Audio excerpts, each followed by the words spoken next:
Oh, I love this song. I have heard that no one has ever died given a 아직까지 연차 대회에서 말씀하다가 떨어져 죽은 사람은 없었다고 들었습니다. 만약 오늘 이러한 일이 벌어진다면 결례를 용서해 주시기 바랍니다. 제가 아르헨티나에서 군복무를 하고 있을 때 저자가 생각나지 않은 책을 한 권 읽었는데 이렇게 쓰여 있었습니다. 평범한 사람은 되지 않겠어. 할 수만 있다면 비범한 사람이 되는 것은 내 권리야. 비범한 사람이 된다는 것은 성공적이고 독보적이며 뛰어난 사람이 되는 것을 뜻합니다. 이 구절은 제 생각과 마음에 새겨져 계속 남아 있습니다. 저는 예수 그리스도 교회 회원으로서 우리는 평범한 남자와 여자가 되지 않기로 결심한 사람들이라고 생각했고 지금도 그렇게 생각합니다. 문장 중간 부분에 할 수만 있다면이란 말은 제가 단순히 침례받고 확인받는 것만으로는 충분하지 않으며 그 중요한 날에 주님과 맺은 약속을 이루고 지켜야 한다는 생각을 하게 만들었습니다.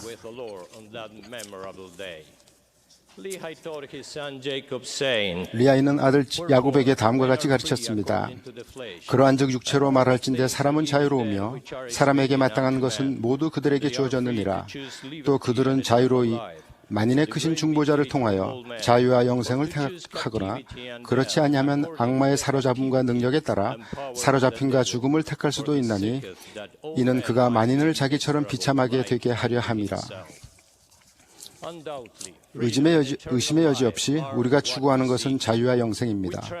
죽음과 악마에 의해 사로잡힌다는 것은 생각만 해도 소름 끼칩니다. 니파이는 우리가 무엇을 해야 하는지 분명하게 가르쳤습니다. 그는 이렇게 말했습니다. 이는 우리가 할 수 있는 모든 것 후에 우리가 구원받는 것이 은혜에 의한 것임을 우리가 알미라. 저는 우리가 할 수 있는 모든 것을 하는 일에서 가장 명심해야 할 것은 우리의 죄를 회개하는 것이라고 믿습니다. 우리가 죄에 머물러 있다면 결코 우리가 지닌 신성한 잠재력에 도달할 수 없을 것입니다. 저는 8살에 침례받았는데 그날에 대한 좋은 기억을 갖고 있습니다. 남미에 세워진 최초의 예배당인 리니어스 지부에서 침례식을 했습니다. 침례를 받고 가족들과 함께 집으로 돌아오는 길에 제 큰형은 종종 그랬던 것처럼 저와 씨름을 하려고 했습니다. 저는 만지지 마. 죄를 지으면 안 된단 말이야.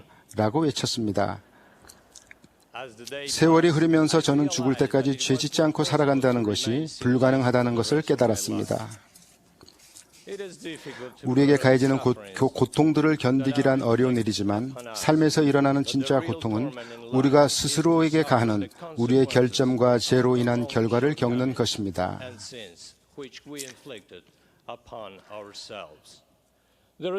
우리에게서 이러한 고통을 없애는 유일한 길이 있습니다. 그것은 진심 어린 회개입니다. 저는 제가 저의 죄에 대해 하나님의 뜻대로 하는 근심을 느끼고 자신을 낮추며 잘못을 회개하고 주님께 상한 마음과 통회하는 심령을 드린다면 주님께서는 놀라운 속죄의 희생을 통해 그 죄들을 지워버리시고 다시는 기억하지 않으신다는 것을 배웠습니다.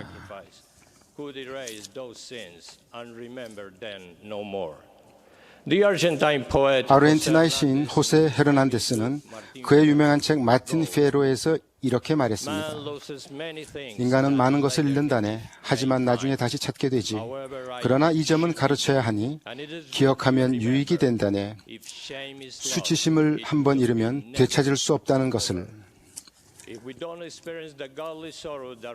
우리가 죄나 의롭지 못한 행동에서 비롯된 하나님의 뜻대로 하는 근심을 경험하지 않는다면 뛰어난 사람이 되는 길에 남아있기란 불가능할 것입니다. 우리가 할 수 있는 모든 것을 하면서 기억해야 할 또 다른 중요한 원리는 복음 생활을 하면서 얻게 되는 기회들을 찾고 활용하며 또한 우리가 가진 모든 것은 주님께서 우리에게 주셨다는 사실을 인정하는 것입니다. 우리 삶에서 일어나는 모든 선한 것은 그분께서 주시는 것입니다.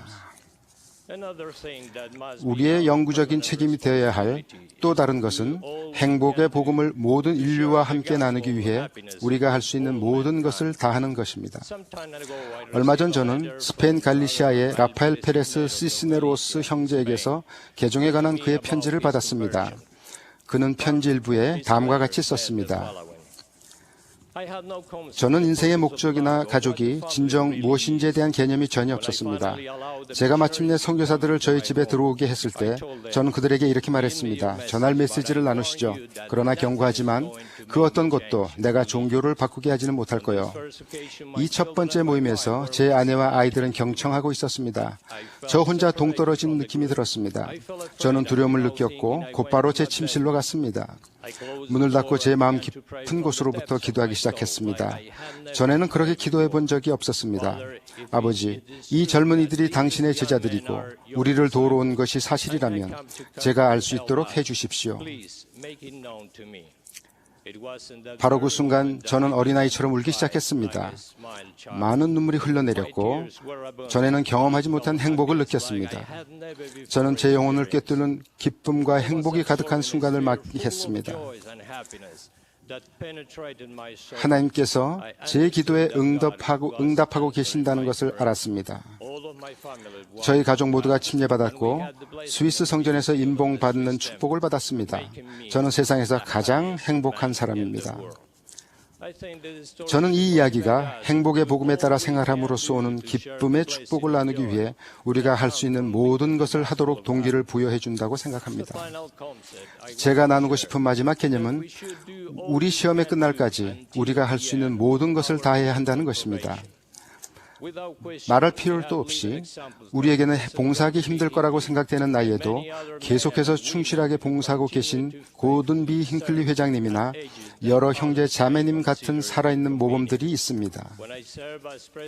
스페인 빌라오 선교부 회장으로 봉사할 때 저는 제가 만난 회원들과 선교사들의 자질에 깊은 영향을 받았습니다. 그들은 세상의 다른 지역에 있는 많은 충실한 교회 회원들처럼 위대한 능력과 사랑으로 이 사업을 전진시켰습니다. 그들 모두에게 심심한 존경과 감탄을 표합니다. 주님께서는 이렇게 말씀하셨습니다.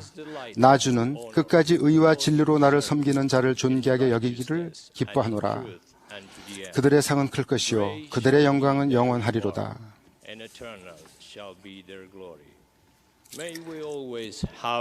이파의 다음 말씀이 우리의 생각과 마음에 항상 간직되기를 바랍니다.